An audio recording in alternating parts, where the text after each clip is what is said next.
টাকাটা সে যদি সরাসরি পায় তাহলে ওইটা সে খরচ করতে পারবে, ব্যবহার করতে পারবে। এটা এদিক ওদিক হবে না। এই যে পার্সেলিং পাওয়ার বাড়ানোর উদ্দেশ্যটাই হচ্ছে ওইটাই। শুধু দর্শক, জাতীয় প্রেস ক্লাবে সেমিনারটি হচ্ছে এবং বাংলাদেশের বাজেট 2026-27 মূল্যস্ফীতি ও সামাজিক নিরাপত্তা কর্মসূচির কার্যকারিতা এবং আয়োজন করেছেন centre for inclusive policy and governance CIPG। উদ্দেশ্য কি যে এই শিক্ষার বাজেটের যে টাকাটা আমি দিচ্ছি সেটা দিয়ে যেন আমার গুডস এন্ড সার্ভিস প্রডিউস হয়।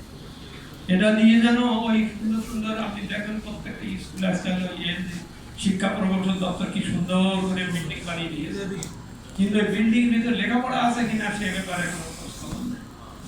এমনও দেখা গেছে কোনো একটা কলেজে এমপি উচ্চ কলেজে ছাত্র মাত্র 3 জন, কিন্তু ওই একটা শিক্ষকের যে এমপি টাকা দেওয়া হচ্ছে ওইটার সাথে ওটা কোনো মিল নেই, মানে পড়াচ্ছে।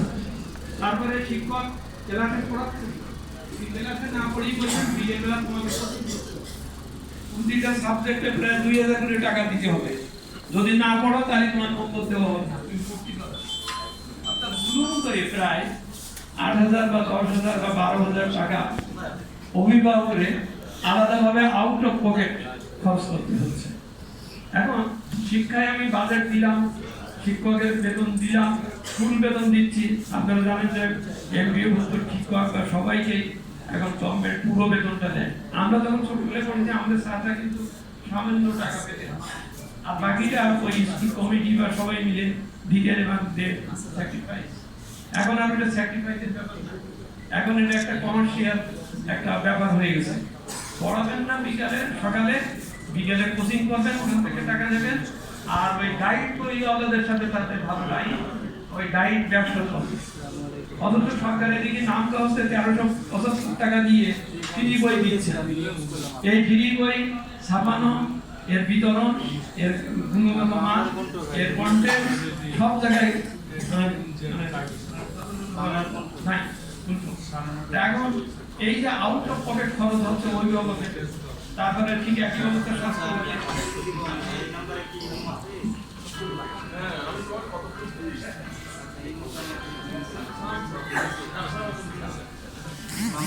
তো আউট অফ পকেট খরচ হচ্ছে কিন্তু স্বাস্থ্যের ক্ষেত্রে।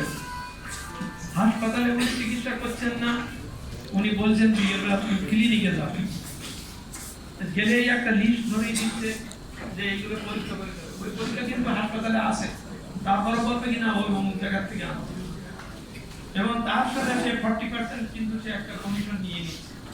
অর্থাৎ ওই টেস্ট করার ওখানে 40% খরচ বেড়ে যাচ্ছে। ঠিক একই অবস্থা ওষুধ সরবরাহ সবকিছুর ক্ষেত্রে।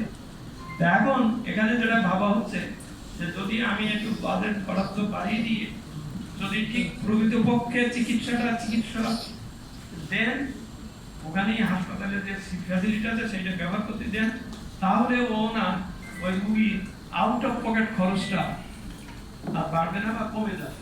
কারণ আমি রুগীকে যদি ঠিক মতো না করতে পারি সে তো প্রয়োজনীয় ব্যাংক